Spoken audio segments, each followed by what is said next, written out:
Hey there, friends, and welcome to episode 349 of Just the Zoo of Us. This week, I'm joined by a very special guest, a zookeeper and conservationist, and my friend with the inside scoop on one of the world's most mysterious, not-so-big cats. We discuss differences between zookeeping practices in Europe and the US, swiping right if you have rotatable ankles, marshmallows as a last resort, we have a little bit of an eclipse interlude, and so much more. Just the Zoo of Us presents Clouded Leopards with Alice Vassallo.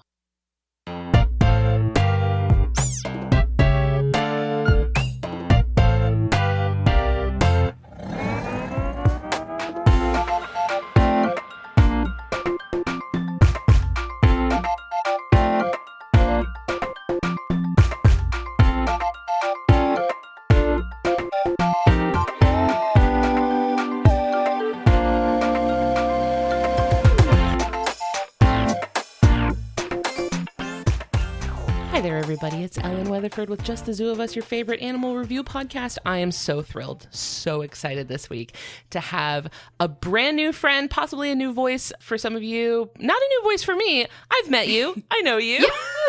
Yes, girl, yes. I'm excited to introduce you guys to my friend, Alice Vassallo. Say hi, Alice. Hey, guys. Oh, my goodness. I'm so excited to be on today, and thank you so much for having me. Thank you. You've had me on your podcast in the past. Yes. I had a lot of fun joining you. You know, it's going to be kind of hard for me to point people to your podcast because... Oh, with the swear? There is a swear in the title, but you know what? How about there will be a link to it in the episode description. And Alice, you have a podcast, you do a lot of work in media, but you have this background in animal care. Alice, how did you get into your career alongside animals? Oh, wow. That's such a great question. I think whenever I tell this story, I do like to caveat with the fact that I did not grow up knowing that I wanted to work with animals. And I'm a zookeeper, and I've been a zookeeper for the past nearly 15 years. Oh, my God. But when you say it out loud, it's like, oh, my goodness, that's crazy. I'm sorry, you don't look old enough to like have been doing anything for 15 years. I am 35, but, you know, I give it... Yes. Believe it or not, guys, this heavenly face. Yeah, I got good genetics. I drink lots of water, stay out of the sun. What can I say? But yeah, I've been zookeeping now for nearly 15 years. And, you know, when I speak to my other zookeeping friends, they're like, I always knew I wanted to work with animals. You know, I grew up and I was like, this is what I want to do. And, you know, I wanted to write comedy as a kid. I grew up wanting to be in the industry somehow or write with comedians. I always thought comedy was the big thing in my life. And I sort of stumbled into animals by accident, really. I was at university studying something completely unrelated to animals. And one day there was a little volunteer fair where they had a bunch of organizations that would come onto the campus at university and that needed help. And the local wildlife rehabilitation center was like, hey, we need some people to come, you know, help feed and tidy our animals. Is anyone interested in that? And I was like, you know what? I'll give it a go. You might as well. Yeah, might as well, you know. A side quest, if you will. Exactly. I was like, this, you know, when you just do things for the plot? Where you're like, I've never in my life thought about working with animals, but the local wildlife rehabilitation center needs help. Let's do it for the plot. You got a yes and. Yes, you have to yes and life. That's exactly it. Yeah. And I was like, yeah, I'll do this. This sounds interesting. Just do it for the narrative, do it for the plot. And 15 years later, we're here and on the show. That's so funny how it just like grabs onto you and you're like, I guess this is what I'm doing forever now. I fell in love with it. And, you know, and I'd wanted to be working in media for so long and, you know, into writing and things like that. But something about being up close to animals of all different kinds. And it was working with, you know, hedgehogs, foxes, badgers, owls, lots of lovely little things that you find in the UK countryside. And, you know, I completely fell in love with it and was just obsessed with learning more about these animals. You know, I liked animals as much as most kids are, you know, have a bio interest, right? You know, we were all sort of nature curious to some degree, but it wasn't until my sort of early 20s that I was like, oh, I can actually work with animals? Like, you know, you're kidding. That's crazy. So I went about it a very weird way in that my discovery was in my early 20s rather than sort of, you know, as a kid.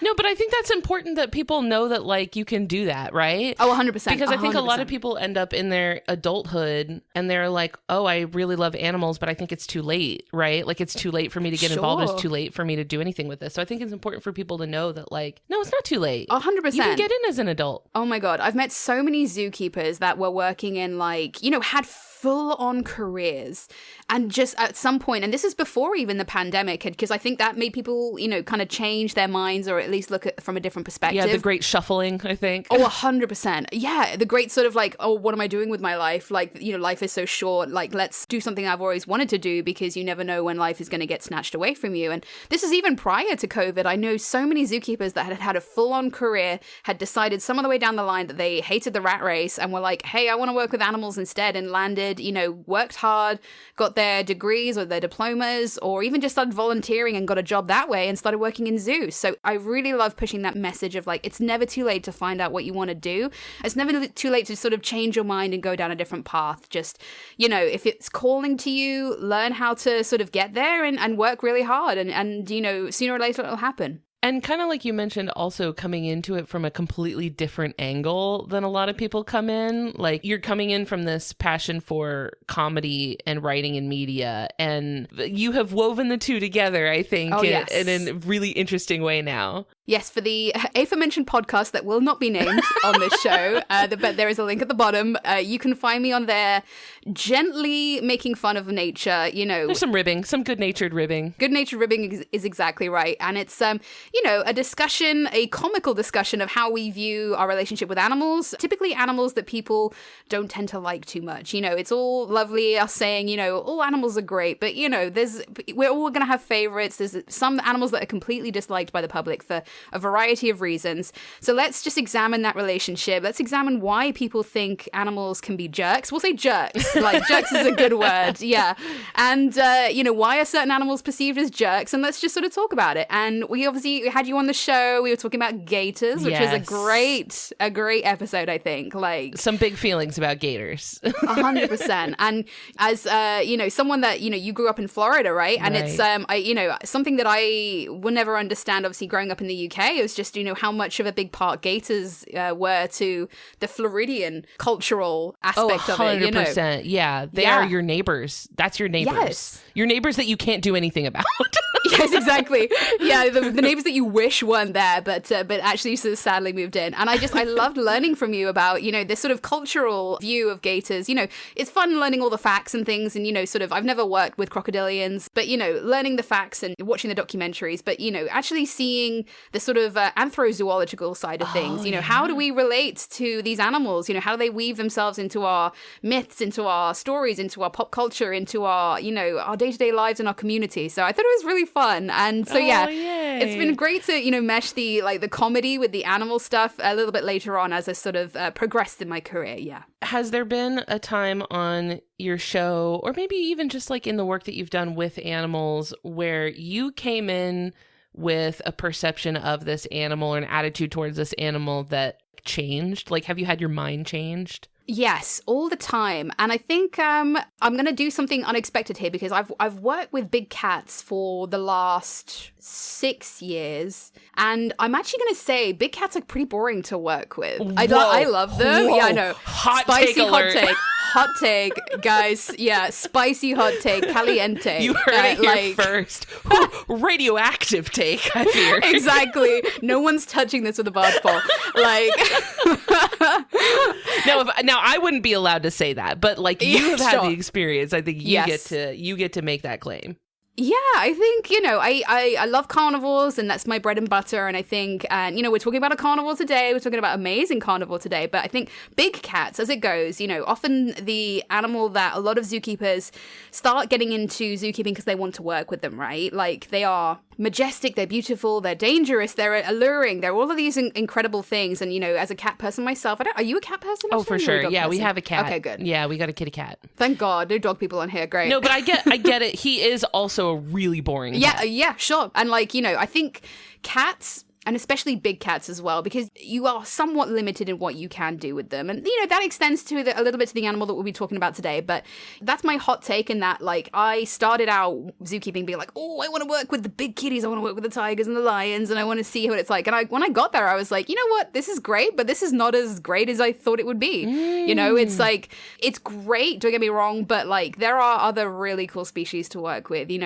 Birds, I was not super crazy about birds until I started working in a zoo. zoo environment, and then I was like, birds are actually pretty dope. Like, birds are pretty rad. Yeah. Like, this just in, guys. I don't know if y'all know this. Hey, has anyone heard of these things? Birds, I know, yeah. Let me put you on. Have you guys heard of birds? I'm going to come out in favor of birds. Like, someone had to do it, right? Like, nobody's talking about this. Nobody is talking about this. This is like, I'm going to gatekeep this, in fact. Nobody passed this on. Birds are pretty cool. Did you have a favorite animal to work with that really contrasted with how boring the big cats were? Oh. Like, was there ever time where you were working with the big cats and you're like, man, I really wish I was back with that thing? Interesting. I think the small carnivores are always really good. Yeah, and I think anything like a coati, like they're just so much fun. They're so much fun, and anything like red panda as well. Like again, the cute cuddly things, which I'm sure if you're listening and you're a big fan of the show and you're passionate about your herps, your birds, you're just gonna be like, oh, she's just talking mammals, and that's gross. And like LARPer, fake yeah, fan. Exactly, fake. Like phony, but they're such great animals to do more like, and I'm not talking like touching, cuddling. I'm just talking about being a bit more kind of in close proximity with them, able to sort of be a little bit more connected if you are not behind mesh, and I think I appreciate that sort of bond. That being said, I did work with Asian small-clawed otters for 6 years, and these guys are gremlins from hell. Dude. Okay, I've definitely told this story on the podcast before. 100% I've told this story before, so if you've heard this story already, sorry. Listen, I don't have that many stories, guys. Not that many interesting things have happened to me, but I was at the zoo, Jacksonville Zoo, shout out, and they have Asian small-clawed otters, and I was watching this otter. They have this cool little like water feature in their exhibit where there's a little like stream that runs through, and the otters love to like run in it, and it's really, really cute. And this otter was on the sort of side of the stream where it slopes down into the stream. And this otter was playing with this little rock where it would put the rock at the top of the slope and then use its paw to roll it down the slope into the water. And then when it hit the water, it would pick the rock back up and bring it back up to the top and roll it down again. And I was like, that is so interesting. It's like using a toy. Like it's like tool use for entertainment. Like, yes, really totally. Interesting that it was like using this rock for fun. And then at one point I'm watching him do this and I see the rock splash into the water at the bottom, and then some little legs sprout out. Oh. And it starts trying to swim away. Oh. And I realize that the whole time that has not been a rock. It has been a toad. Oh. It was a toad. Oh my God. That the otter had gotten a hold of. This is Florida, so there's frogs and toads everywhere. So got a hold of this toad and was holding this toad hostage in this sort of Sisyphean torture like cycle where the otter kept bringing it up to the top and rolling the toad down, and then the toad would get to the bottom and try to get away, and the otter just snatches it up and brings it back up. I was like, oh no, no, this was not as cute as I thought. I feel like that's very cat behavior. Actually, that's a very feline thing of like playing with your food. Yeah. Like I feel like maybe they weren't going to eat it. Maybe they just like have it for entertainment. But I feel like batting things around and having things be like a pawn in your playtime. Well, this was a toad, so like I doubt the otter was going to eat it. I don't know, man. I don't know. I mean, maybe he was in it for the love of the game, purely. The love of the game. They are such little demons. I love them. I think they're so good, but they are absolute little gremlins. It's crazy. I believe it. But that little juggling thing is, they think that that's to do with like practicing their dexterity with their fingers. So Asian small-clawed otters are so dexterous with their hands. Their webbing only goes 3/4 of the way up to their fingers, right? So they can move their fingers around quite a lot. And they're using that dexterity to find their food at the bottom of the rivers that they inhabit. And there's a theory that they practice this juggling to sort of practice, and I'm doing this on camera and no one can see me do this. Move your fingers around, quite dexterous, practice that dexterity, manipulate rocks to sort of like practice, so that they can better forage in the silt and in the sand. Yeah, they're doing what is it called? Fushigi. Fushigi, what is that?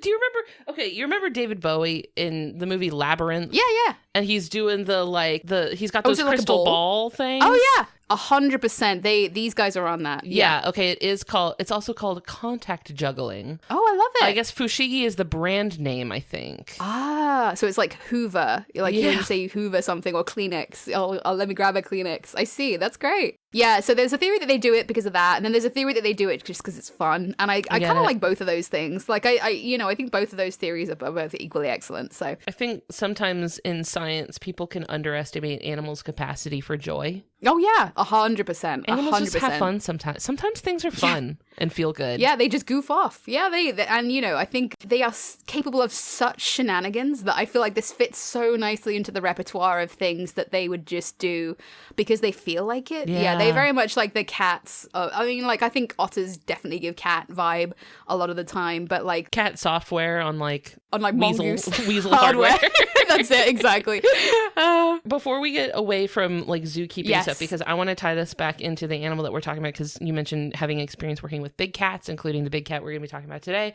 But I want to talk about, for just a moment, if you wouldn't mind, I get all over my feeds on social media. I'm getting reels, I'm getting videos that often involve people working with big cats, where they are hands-on the big cat, scritching them, rubbing on them, playing on them. How do you feel about this? What does this give you? The UK is very different to the US in this sense. And, this is the fun part of like having been a zookeeper in both, and also the joy of sort of seeing how people zookeep differently around the world. That is not a done thing in the UK. Like, we're pretty hands off. The species that we're going to be coy about today, are we okay to reveal it? Yeah, I mean, absolutely, it's please. In the episode title. Yeah. Because I was like, maybe we're alluding to this. And I was like, oh, it's in the title. Trying to be coy and everything. Like grand reveal, guys. Clouded leopards is what we're talking about today. And, I'll give some fun context for this, because if you are talking about videos that you've seen of people handling clouded leopards in captivity in the States, is that kind of what you're talking about, or is it big cats? I've seen both. I've seen both. And I will say that, like, a lot of times I think there's a huge difference between like the videos that I'm seeing of people doing this are not usually from like the major sort of AZA accredited facilities. These are from like more roadside or less not unaccredited zoos. And I will caveat this, because this is a difference between the keeping of cloudies between the US and the UK. I mean, certainly all handling of any cat of any sort really is in the UK we're very hands off. We're like, let's just let it go on. We don't have ambassador animals. Those don't exist in the UK zoos. Interesting. For those of you who've been to San Diego Zoo or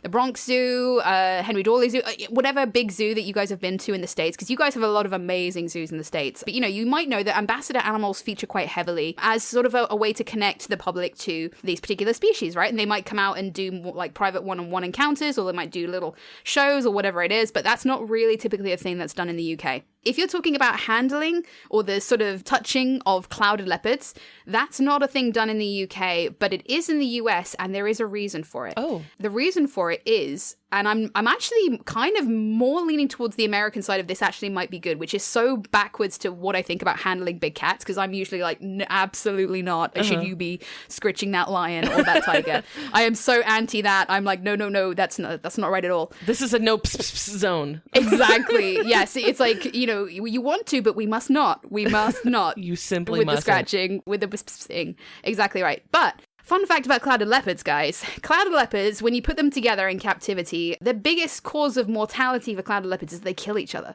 Oh. And it's mostly the males killing the females. And this is a problem that's happening in the American breeding program, the SSP for the clouded leopard, and also the European breeding program, what's called the EEP, of which I am on the committee. Big flex, guys. Wow, let's go. No big deal. Okay. No big deal. The insider knowledge. Yes, inside scoop. So I'm on the committee of the EEP, which is the European breeding program for clouded leopards, if you want to know the inner workings of zoos. And both continents have the same problem in that, males will kill the females often, not all the time, but, unless you introduce them at a young age. The Americans seem to have gotten this down more than the European side of things, where they have a boy and a girl cloudy that are less than a year old. They put them together, but they also hand rear them. They hand rear them from a young age, and the UK is very like anti-hand rearing things unless you really need to, unless it's a really, a big emergency, an important animal genetically. We're quite hands off, as I said. But it's actually turning out that the US is able to have more cloudies in captivity and have like a healthier, stronger breeding program because they hand rear the cloudies, when they're born, or will do partial hand rearing, partial parent rearing, in which case they take the cub or cubs away for some time of the day, but then some time of the day they're with mom. Daycare. Yeah, they have daycare. Daycare, exactly right. And if you guys want a really good example of this, go to Nashville Zoo's Instagram page. Really? Nashville Zoo, guys, I will say, has the cutest videos. If you are ever in doubt about what the best small wildcat is, Nashville Zoo are going to change your mind and they're going to point you to clouded leopards. They're the best. That's honestly my recommendation for you. Go to their Instagram page and have a look at how cute baby cloudies are. But Nashville Zoo churn them out. They churn out these clouded leopards. They are the main breeding zoo for cloudies in the world, I will say. And the main difference is, so yes, you might see videos of people handling clouded leopards. Do I advocate for people handling big cats? No. Am I sort of on board with people handling them if it means that the breeding program is stronger, that they kill each other less? Yes. So there's a reason for that, even though it's, not typically something I would advocate for. I understand. Yeah, it's a little bit more nuanced than just 100%. If it's a big cat, don't ever touch it, right? That's a little bit too... Don't go near it, guys. I know it's so tempting, but we're not meant to stroke these kitty cats. We're really not. They're not for us. Yes, it's not for us. It's not for us. Totally right. Yes. Because I remember some time ago we talked with Jordan, Jungle Jordan. Yes, we love. And part of his background, I believe, was working with some of these hand rearing programs for clouded leopards. Yes, the envy I have, I do, because I again, you're not supposed to be admit oh, I want to cuddle it, it's so cute, but I'm oh, you can cuddle cloudies in the States. People do it, and it's actually good for them, and I'm not doing it, and I'm do you know how much I want to just scoop a clouded leopard? The UK don't try it. They're all parent reared. They're all wild. They're all very not overly friendly towards humans. But, there's benefits to it in the States. And I think I will say the breeding program in Europe is in pretty dire, straits at the moment. Yeah, we're losing animals faster than we can breed. Oh. And I think, if we do go forward with it, I think we might have to adopt the American style of things, which is to hand rear, because we just want them to kill each other less. They become less aggressive towards each other and towards humans if they are, or just in general, if they're hand reared. So I would love for you guys to not be doing that. Would absolutely love for you to not do that. I know. Could you just not? Hey, could you do me a favor? It's so rude. Could you do me a favor and not do that, please? Yes, exactly. It's wild. And even cats that have been together for 6 months, it can come at any time, which is the thing. Introducing cats is always stressful because, there is a non-zero chance that they will kill each other. But Cloudy seems to be a really high percentage of the time if you're introducing a male and a female that, the male will kill the female. And that doesn't even need to be, it could be going along swimmingly, and they could be, lovers in the air, and they, have little heart eyes at each other, and then 6 months later you wake up and you come in and there's a dead female Cloudy on the ground. It's not predictable. I know. Things. So it's a wild situation. I know. Yeah, they are my heart and soul, and I'm so happy to be on here talking about Cloudies today, I will say. Yes, I'm very excited to put them in the spotlight because I do feel like they get kind of overshadowed by a lot of the other big cats because, like you mentioned, they're not the biggest big cat. I mean, they're not even a big cat. I'm gonna stop you right there. Wow, let's go. Immediately. Yeah, I'm wrong. What's the line here? How big does a cat have to be before it's considered a big cat? Yeah, that's a great question. So typically there's one easy way to tell if something is truly a big cat or not, and that is if they are members of the Panthera genus, right? If they are a tiger, a lion, a leopard, a jaguar, or a snow leopard. Their Latin name, the first name is Panthera. I did try and test myself the other day. I was do I know all of the Panthera genus species? And I think I'm Panthera leo, Panthera tigris, Panthera onca, and then I was yeah, in any case. I don't think I could pull snow leopard. I don't think I could pull that one. I don't think I could either. Yeah, it's a mystery. It's lost to history, actually. Nobody knows. Yes, exactly. Nobody knows. Nobody knows it's gone. In the ancient text. It was in the Library of Alexandria, and so we'll never know. Exactly. R.I.P. that information. Yeah, exactly right. But yeah, so some way that some educators distinguish between big cats and small cats is that big cats can roar and small cats cannot. And I don't think snow leopards can technically roar, even though they're members of the Panthera genus. So I kind of just like to go with the Panthera thing. We've got, 5 members of the Panthera genus, and then we've got 33, 34, depending on, what you want to categorize, of species of small wildcat. And that includes your clouded leopards, pumas are technically in there as well. Pumas are big cats, but they are not big cats, if that makes sense. Yeah, because I think a puma is bigger than a snow leopard. Yeah, I feel definitely. like. So, you can say it's a big cat, and I don't think anyone is, well, unless you're a jerk. No one's going to go like, yeah, hey guys, actually. be chill about Yeah, it. exactly. It's like when people are like, that's actually not a true bug. Yes, exactly. Whatever. Or like, seagull isn't a term. Seagull's not a species. It's not a true crab. Whatever. Yes, exactly. Yeah, actually. And, no one likes that guy. Do not be that guy. Don't be that guy. Unless, hashtag don't be that guy. But yeah, so we've got roughly 33 species of small wildcat, and that's, your pumas, your cheetahs, you've got lynx, you've got clouded leopards, you've got all sorts of crazy cool things. Sandcat, black-footed cat, Asiatic golden cat, marble cat. I mean, guys, we're all sleeping on the small wildcats. Palace's cat. Here. We are. Palace's cat. Amazing. One of my favorite guys. Oh my god, the grumpiest, floofiest thing. And I think sand cats don't get a lot of love as well. They're amazing. But number one out of all of that, the only thing that you need to know is that clouded leopards are the best one out of it. Well, let's talk about what makes them the best. Yes. Let's talk about what is going on with clouded leopards that makes them so awesome. If this is anyone's first time listening to this show, our whole bit is that we rate animals out of 10, and the first category is effectiveness. These are physical adaptations, things built into the animal's body that let them do a good job of the things that they're trying to do. Alice, what do you give clouded leopards out of 10 for effectiveness? This is so funny because I ask people to rate things on my show as well. And I think being in the hot seat myself, I'm like, where is my line? Like, oh, this sucks. Yeah, I'm like, okay, why do I ask people to do this? This sucks. I'm not gonna give anything a 10, I think. I'm gonna be realistic, and I'm gonna put them high for what they, for effectiveness in how they get along, because I think, they've got some amazing adaptations. I mean, for one, these guys have rotatable ankle joints, which is not very common in the cat world. Ooh. So they are one of two cat species that can actually climb down trees head first. Oh. Do you want to have a guess at what the other species is of small wildcat? Ooh, okay, let me think. I'm sure you've heard of it. I don't think it's going to be an obvious one, but I'm sure you've heard of the cat. Is it perhaps an ocelot? Oh, you're so close. Ooh, You're so close. I almost had You're it. so Almost close. had it. You're so close. It's like practically an ocelot, but not. Practically an ocelot. It's like the same niche. It's like the same niche with the same area of the world. Is it something called a leopard cat? No, you're Am getting I further away. I'm colder. I don't think I'm going to get. If it's not ocelot, I don't think I have it. Oh, it's a margay. Do you know what a margay? Yes, I do. The only thing I know about them is that their paws are like mattresses. Oh yeah, huge paws, Massive yeah. paws. But they are like, they fill a lot of the same niches that ocelots do, and they look very similar as well. Beautiful cat, stunning. It's like if an ocelot was just a little babyer. Yes, yeah, they're just a smaller kind of. Margay fans are going to be like in my DMs, just like, why would you say that? Dude, the Margay fandom goes crazy. You know how they are. You know how cat people are, man. They're nuts. They're nuts. Margay Nation, sound off in the comments. I have been cancelled. We are 30 minutes in and I am cancelled. I love it. So, I mean, clouded leopards, they're only one of two cats that, cats famously can climb up trees very well, but don't have the right equipment really to climb their way down, hence the trope of firemen's rescuing them from trees. But they don't have these fantastic rotatable ankle joints that things like red pandas and coatis, two species I named earlier.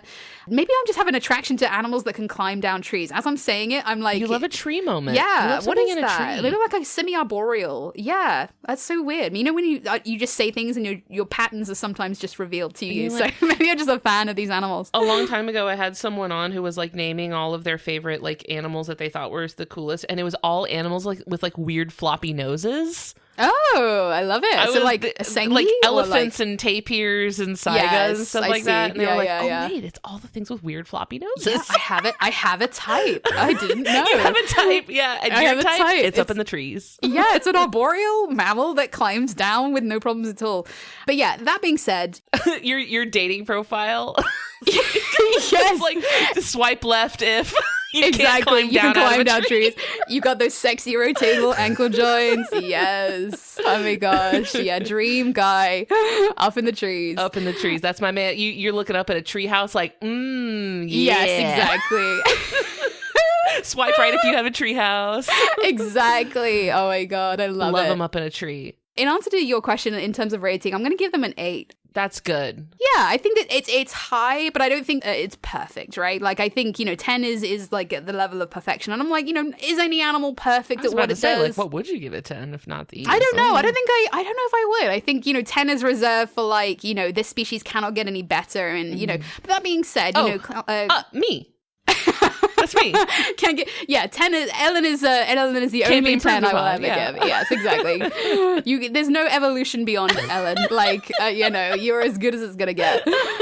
But like, I mean, that being said, like Cloudies are an old species of cat. Like Cloudies branched away from the other species of cat. I think it's like 6 million years ago. So they are the most ancient cat in the modern world, which is super cool. I'm a big fan. So The blueprint, for sure. Also, big respect for just going off and doing your own thing, branching away from the other cat species and being like, no, I'm just going to do my thing over here.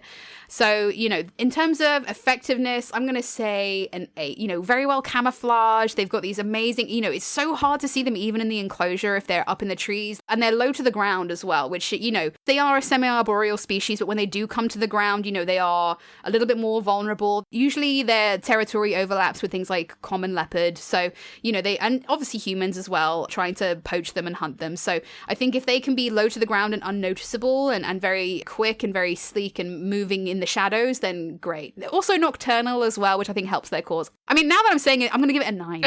You're talking yourself into it. Yeah, I'm actually, they're pretty great. I'm going to say a 9. Backing into a 9. Exactly. Yeah, they did that. One of the things that I remember Jordan telling me about was about their teeth. Yes. Because I hadn't realized until Jordan was like, look up a picture of like one of them like yawning or something. Yes. I did not realize the craziness of their teeth situation. Yeah. Their canines are 2 inches long, which is the same size as a tiger's. So they've got the largest canine to body size ratio of any cat, which is super cool.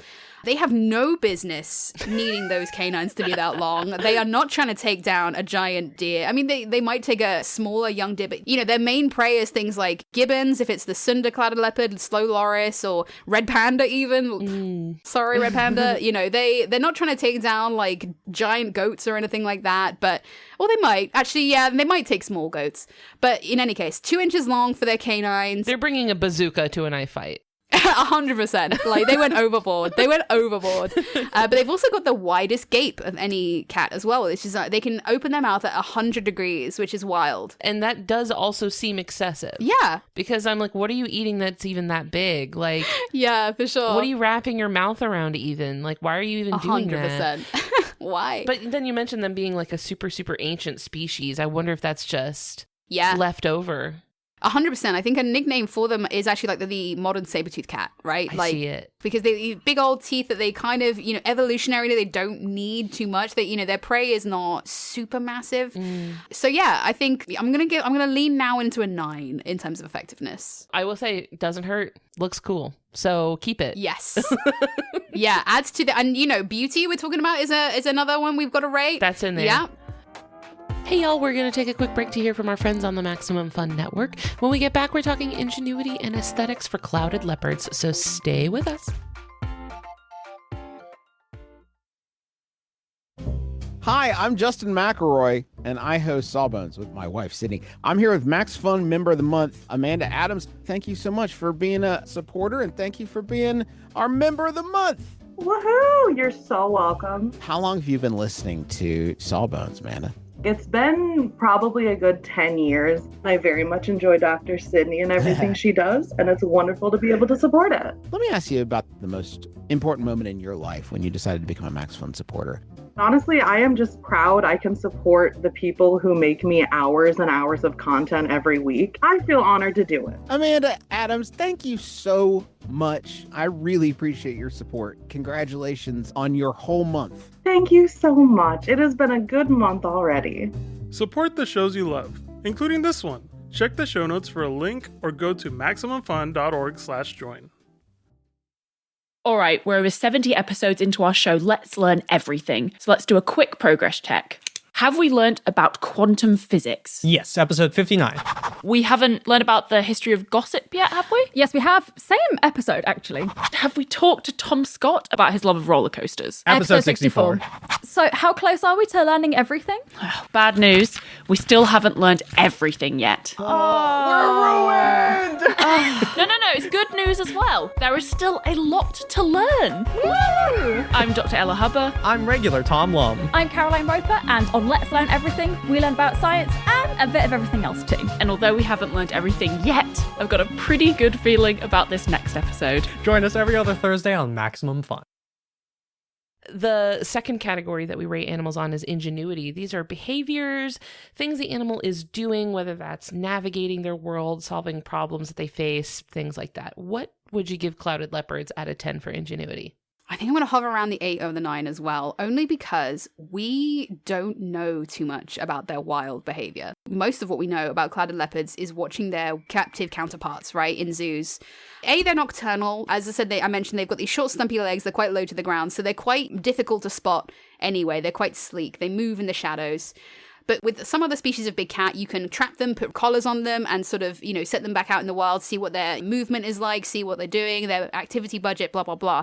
There's nothing like that for cloudies. We really don't see too much of them. They're listed as vulnerable on the IUCN Red List, both subspecies, which I think is interesting because it's sort of like that's sort of the middle of the way, and yet we're not finding evidence of too many. Like, you'll speak to the local people and maybe they'll have run-ins with them with their chickens and things like that, but like they are so secretive. In fact, they're one of the most secretive cats, I think, in the small cat world.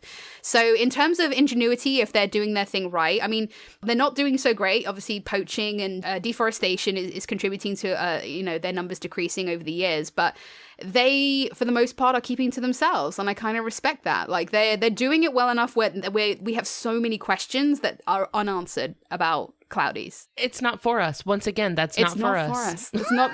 That's secret knowledge that we are not privy to. Simply not our business. It's not our business. None of our business. Exactly. The cloudies are none of our business. They're private. And you know what? They have boundaries. Yes. And they're maintaining those boundaries and they're enforcing 100%. those boundaries. And I'm happy for them. So I'm going to say, only because we have got data from captive cloudies, I'm going to give them an 8 for this one out of 10. In terms of behaviors that are, kind of unique to them or sort of help them in their sort of survival. I will say, killing your females, not working in your favor here. So not true. a very advantageous behavior. True. Oh, okay, all right. You've totally convinced me. We can absolutely knock this down to a 7. You're so right. Oh my god. You guys need to lock in. I'm afraid you guys need to figure it out, please. That's so true. You got it. You absolutely nailed it. Do you know of one ever like doing something that seemed like really unusual or unexpected, where you're ever like, wow, that's so weird that you did that? Again, talking to people who have worked with hand-reared cloudies versus, parent-reared cloudies, they all they're more hand-reared. They tend to exhibit these more friendly behaviors. And, if they're parent-reared, they're a little bit more aloof. But, so that's a good question. I don't think I've heard of, and especially because I attend so many conferences and speak to so many cloudy keepers, but there's not been anything where I've been like, For a while, there was a whole thing about alopecia in clouded leopards because we thought that they were, I know, which is so sad, like tail plucking. Which we thought was like a boredom or stress related thing, but we actually found out it's more of a genetic thing. Like it's there's something in their genes that is kind of causing them to do that. So at first it was like, this is just like they're a very timid species in captivity. It will take a while for if they're parent reared, it'll take a while for them to warm up to you. The girls that I worked with, it took a year before I could tongue feed them or that they would not just run away completely when they saw me. Yeah, so we thought like, this tail plucking thing, it's got to just be because they're shy and they're stressed. And it's like, no, actually, that's a genetic thing that's going on there. Yeah, That's so interesting. Yeah, it's but bonkers. I guess people are the same way too, We've got weird little behaviors and stuff that are, you wouldn't expect them to be like an inherited behavior and they just are. And then you find out everyone in your family does it and you're like, oh, okay. Yeah. Genes are weird, right? Genes are so weird. Like, what's hard baked and like hardwired into your very essence of your being is beyond me. I am not a smart person enough to be like, to decipher that in more depth. But, someone told me it was a genetic thing. They did studies on it. And I was like, oh, okay, great. It's not a behavioral thing. It's not because they're stressed necessarily. It's something that they can't help. But yeah, great question. I don't think anything other than that has been a standout, like bonkers behavior. Which in itself, I think is interesting because then it's like, they're so consistent and like predictable that I'm imagining like conferences where people get together and they're like, all right, big report. They're doing the same stuff they always do. Yes. Yeah. They're still at it. Yep. See above. Still killing those females. Yeah. Yeah. I think because it's nice to see welcome people to like new people who have, not been to a Clouded Leopard conference before or not worked with them for a long time, where they can sort of speak to people from around the world and be like, oh, my cat does that as well. Like, I thought that was, I thought that was the thing that was specific to my cat that I work with. And it's like, oh no, this is a common problem that everybody is facing, So yeah, it's nice to have that sort of little community. And Cloudy people, like most kind of like fandoms of cats, we're all just like obsessed and think that that's the best animal. And I mean, because it is, right? Like it is the best animal objectively. So when you said like people thinking that it's just a weird thing about their cat, I thought you meant about like their house cat, like their own personal. Oh yeah, I mean like, that too. And you're like, oh, I thought my cat did this, but apparently Clouded Leopard. And I was like, do Clouded Leopards like to lick mayonnaise off of kitchen knives? Because I would be super surprised. We don't have that data because no one has been bold enough to give it a try. Listen, enrichment. It's enrichment. Yes, give them mayonnaise. Yeah. But just put a butter knife with some mayonnaise on it somewhere in the habitat. You've unlocked a memory, actually. Maybe we shouldn't give them knives. Yes, exactly. Just butter knives. With the aforementioned murder problem, maybe we don't need to be giving them knives. What we need is to be giving more Cloudies more knives. We need to arm them. No, you actually just unlocked a memory that I remember someone telling me. And, back in the old school days when strict diet plans weren't necessarily a thing, like the 80s and 90s of keeping animals, and it was all just kind of still figuring out a bunch of stuff. I remember, someone telling me stories about, having Cloudies in captivity. I can't remember what zoo. And even if I did know, maybe I wouldn't say for privacy's sake on here. But they would give Cloudies marshmallows, and that they would really like marshmallows. And I was like, the part of me that's just like, oh, that's just so bad. And they're like, yeah, you just give it a marshmallow. They love it. They'll come into the crate if you give them a marshmallow. And I was just like, I'm glad that's worked for you, but like that's so bad. That's like, kind of that kind of reminds me of the difference between like people who don't have any kids and people who have like 3 kids, and like on your first kid you're like oh, you're like no juice, no sugar, no added sugar, no potato chips, and by your third one you're like fries count as dinner. Exactly. There's like all your food groups in there. You relax a bit after that. I feel like it was that way in like, the 80s what's and 90s. A marshmallow here and there. Exactly. Like, it's fine. It's beef gelatin probably, or pork. It's like pig in there somewhere. Like it's not too far off, right? He's hitting his macros, with those marshmallows. Yes. Have you seen, I think this was like a Tumblr post or something like that, but there was this post going around for a while that was like the difference between wildlife biologists in California who are like, if a seal comes within like a 10-foot radius of me, I have to like ceremonially kill myself, versus like wildlife biologists in Louisiana who are like, we're only supposed to give 1 bag of marshmallows a day. Oh God. I can totally see that. We're only supposed to hand feed the gators a little bit. That's it. Yes. Oh my God. Because, like there's like crazy rigid like marine mammal protection laws that are like you can't come anywhere near them. But then like when it's like the gators out in the swamps and stuff, you're like, I don't know, bop them on the head if you want. I don't know. Yeah, who cares? exactly. Like, the rule is like all rules are off, all bets are off, sort of with that thing. Yeah, totally. I that's so funny. I do also like the idea of like the Clouded Leopards being like very standoffish, like, oh, I don't want anything to do with these humans, I'm gonna run away, oh, I need to hide from them.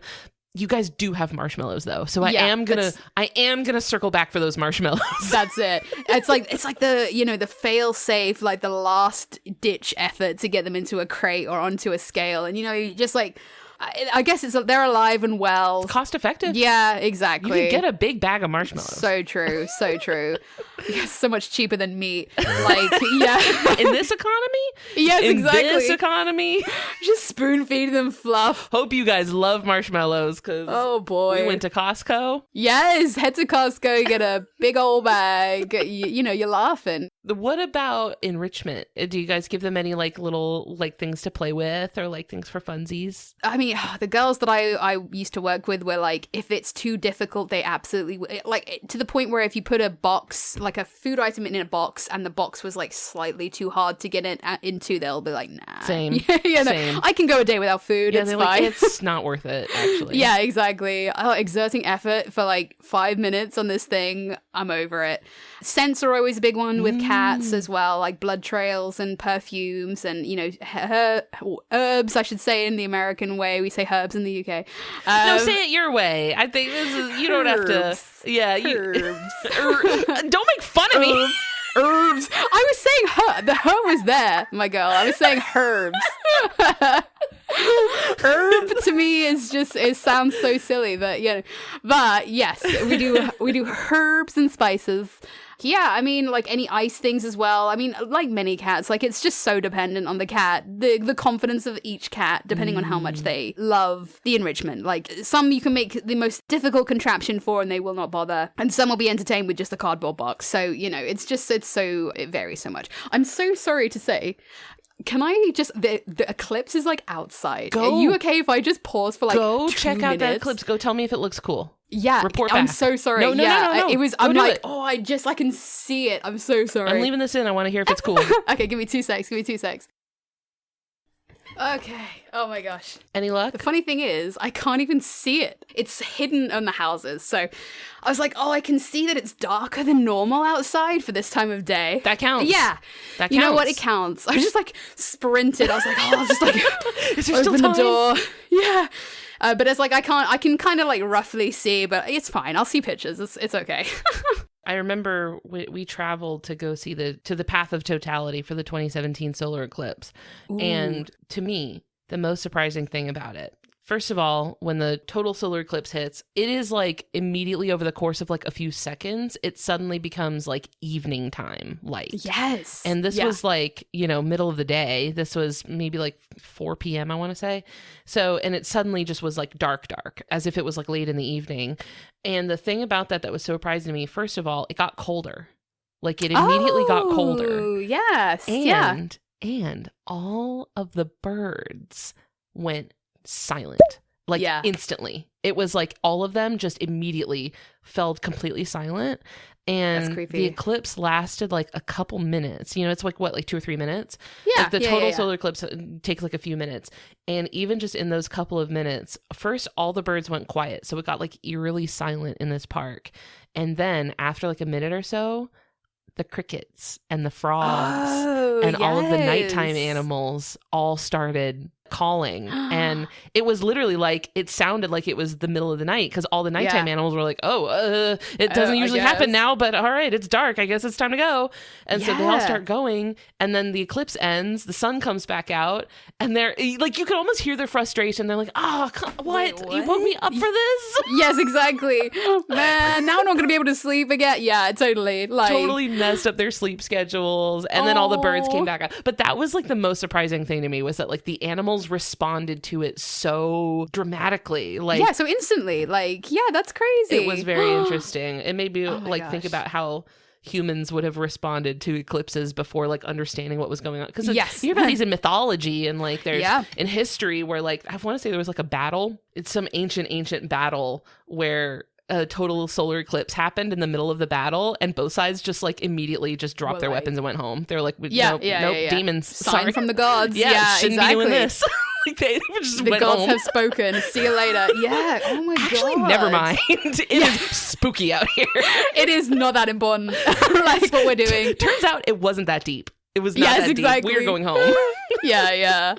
Oh man. You know, I can't even imagine something like that happening in ancient times, you know, being around and being like, there's no way for any of us to know what the heck this is, you know. With no context for it? Totally. I mean, you take for granted how much knowledge we have nowadays or have access to nowadays, but like just being like, guess this is a sign from God or the gods to be like, cut it out. This is actually the apocalypse. It's all over. We're all being swallowed by the void. Bye. Sorry, Make guys. your peace with God now. Yeah, immediately. Okay, so back to clouded leopards. Yes. Sorry for that little... We took a little eclipse break. A hiatus. Yeah, eclipse hiatus. A little interlude. Yes. Okay. Well, the last category that we rate animals on is aesthetics. Yes. Just how nice this animal is to look at, whether they're cute, cool, beautiful, whatever, however you interpret that. What do you give clouded leopards out of 10 for aesthetics? You know what? Is this going to be it? Is this going to be... I think this is going to be it. This is going to be the thing where I'm like, oh, nothing's perfect, she says, 20 minutes ago. And then I'm like, I want to give it a 10. I want to give it a 10. Dude, if not clouded leopards, then what? Exactly. Yeah. You tell me you go on Google right now and you look at pictures of clouded leopards and you tell me... Oh, I'm way ahead of you. What better looking animal there is. I actually, you know what? I skipped straight to looking at pictures of clouded leopard babies. Oh my God, Nashville Zoo, as I said, like their Instagram page, it's unreal. In fact, stop what you're doing, press pause on this, guys, right now, and head over to Nashville Zoo's Instagram page. You don't even have to scroll far. No, it's right there. It's right there. They are the clouded leopard people of the entire world, I would say. North America, certainly, but like these guys know what they're doing. They're churning out cubs. Like, it's amazing. Looking into the little eyes of a baby clouded leopard on the Instagram feed, you just like, this is the most perfect thing that's ever existed. As a fellow cat person, Ellen, I think you get it. Cats are just beautiful, efficient machines, and I think cloudies are no exception to that. That clouded pattern from which they've got their name is, absolutely amazing. And it's different too. I feel like it's so distinctly different from other cat spot patterns. Yeah, and I think back to what we were saying about the small wildcats, we've got roughly 33 species, as I said, depending on who you're speaking to. And you look at something like an ocelot or a margay, and they look really similar. And there's a lot of cats, there's a lot of exceptions to that rule. Pallas cats, servals, caracals, lynx, all look very different from each other. But there are some species of small wildcat where you're like, well, that kind of looks like this other cat. And cloudies just look so very different from any other small wildcat. They've got these short little stumpy legs, this really long bushy tail, this fantastic pattern, big old teeth, these like just beautiful big eyes, and I just think like they're so regal and majestic looking in a way that, I would put them akin to a tiger in terms of like looking at it just invokes this sense of just awe and wonder and just like almost like a gasp. I think every time I see one, whenever I go to zoos that have cloudies, there's not too many in the UK. I think there's only like 8 collections, I think, that have them in the UK. But I'm always just like, I was just gasp. I'm just like, there it is. It's just a beautiful, beautiful cat. In the head shape, they remind me a lot of a jaguar. Oh, They yeah. have that sort of like stocky, strong sort of jaw like a jaguar. Yeah, and the spots are like big, really big, splotchy spots, which I think is interesting. I mean, they blend in so well with the trees that way. Like, it really is, most of my time working as a cloudy keeper, feeding them and things like that, people would walk past at the zoo and I would be pointing them out pretty much every single time someone walked past. I'm like, oh, I can't see the clouded leopard. I'm like, oh yeah, I get it. They are pretty tricky to see. If you just look over there, or if you look down here, or if you look up, because they're usually up, right? There are, arboreal for the most part. And, they keep low and they're very unassuming and very, as I say, they move in the shadow of the night. So they are just this, beautiful, nocturnal, secretive, mysterious beauty that, like, people sleep on these cats. What I wouldn't give for Pixar to be like, to catch on and be like, this is a really cute cat. What can we do with this in a movie? And I'm like, I want to like incept the Pixar creators. I want to go into their dreams and just plant the image of a clouded leopard and be like, this could be the next cute thing that people care about because it's been in a Pixar movie. It's just got that such like a wow factor or it factor for me that I'm just like, more people need to know about this animal. I was at Point Defiance Zoo. Oh yeah, not too long ago. They have clouded leopards there. They do, yes. And the clouded leopard that I saw was not in a tree, not sleeping around on the ground. It was curled up in a tub. Like they had like a tub like in a sort of separate like area of its habitat that was like indoors. Just a big old like a plastic tub that you would put like Christmas decorations in. Yes. And they had like a little towel blanket thing in the bottom, and they were smart. They had the tub close enough to the window that from the window you could see inside of the tub. Oh, great. And there was a clouded leopard curled up in a perfect circle in the tub. Dream. And I was like, that's cat. That's cat. That's my cat. That's my actual cat. Yes. Yeah. Oh, that's a cat, all right. Cat's a cat. Yeah, curled up in a box. That's all they want to do is curl up in a box. And, we are, I think as cat people, we are biased as well. But there's such a, and you know what, I think most people think this as well when they see videos or pictures or even just being at the zoo and see a cat, whether it's a small wild cat or like a big cat, like a lion or a tiger. There's just this sense of their power, their majesty. It's just like they're so magnetic as an animal, I think. And, they are a species or an animal, I should say, that it would be a shame for people to be without on this planet. So I'm going to give them a 10. I'm going to give them a 10 only because I think they are God's precious angel, so I'm such a big fan. A gift. A gift. An absolute gift. You're totally right. I agree wholeheartedly. This is my boy. This is my guy. Should any listeners find themselves at a zoo where they have an opportunity to stop by the clouded leopards, do give them your undivided attention and all of the respect and admiration that they are due. Alice, for people who want to hear more from you, where can people go next? I think this is so funny because, the podcast that shall not be named is where you can find me on Instagram. And so link to that below. I will have a link. Yes, exactly. You'll come find me on there. My name's Alice Vassallo. It's in the title as well. So if you type that in, chances are you'll probably find me on Instagram. I actually do, before we go, I want to do a quick shout out to an amazing charity, actually. Absolutely. So even if you forego hearing my voice or seeing my content or, interacting with me on any sort of social media capacity, I would love for you to go to explore more of the work of the Clouded Leopard Working Group. They're a charity that's based in Nepal. I do a lot of work with these guys. I've gone out to Nepal several times to sort of do work with them over the years. They are absolutely incredible. They are just the pinnacle of on-the-ground conservationists that are working day and night for these animals. And they look to protect not only clouded leopards, but the Asiatic golden cat and the marbled cat, which also are a very, an kind of known species of, both of them are unknown species of cat. They're not really in zoos too much in the US or the UK. And, they're working hard by, providing support for local communities that surround clouded leopard habitat. A big reason that cloudies are killed is, for revenge killings, for cloudies taking their livestock, things like chickens and things like that. So by providing things like goat corrals and also chicken coops, they provide a reason for locals not to sort of interact with the cloudies in a negative way. They provide beekeeping kits to provide a source of income for rural communities instead of relying on poaching. They do camera trapping, they do, forest restoration. They are just tackling all of the issues at once in a very methodical way. Even things like neutering stray dogs in the area, which dogs can kill clouded leopards. So, we don't want more stray dogs around, especially unvaccinated. So it's the sort of catch, neuter, vaccinate, release program in Nepal. Oh, wow. So I'm so proud to be associated with them and to work with them and spread their message. And so go onto their Instagram, Clouded Leopard Working Group. Please, Ellen, if you're okay, putting a link to that instead of my page. Incredible charity. I'm a big fan. Awesome. Well, I will have links to the Clouded Leopard Working Group and also to Alice's podcast where you can hear more from her. Alice, I've had the best time talking with you, as I always do. Aww. So excited to have you on.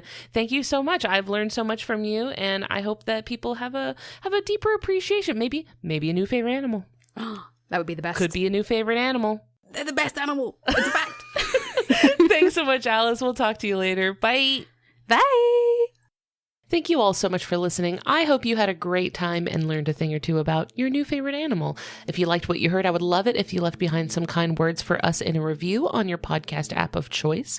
If you want to come hang out with us online, we're on Facebook, Instagram, Discord, Blue Sky. Links to everything will be in the episode description. You can also send me an email at ellen@justthezooofus.com if you have a cool animal you'd like to hear us talk about on the show. We would like to thank Maximum Fun for having us on their network alongside their other artist-owned and listener-supported shows. You can go check those out, learn more about the network and how you can be a part of supporting our show, plus get access to our exclusive monthly bonus episodes over at MaximumFun.org. And finally, we'd like to thank Louis Zong for our theme music. That's all for today. We'll see you next week. Thanks. Bye.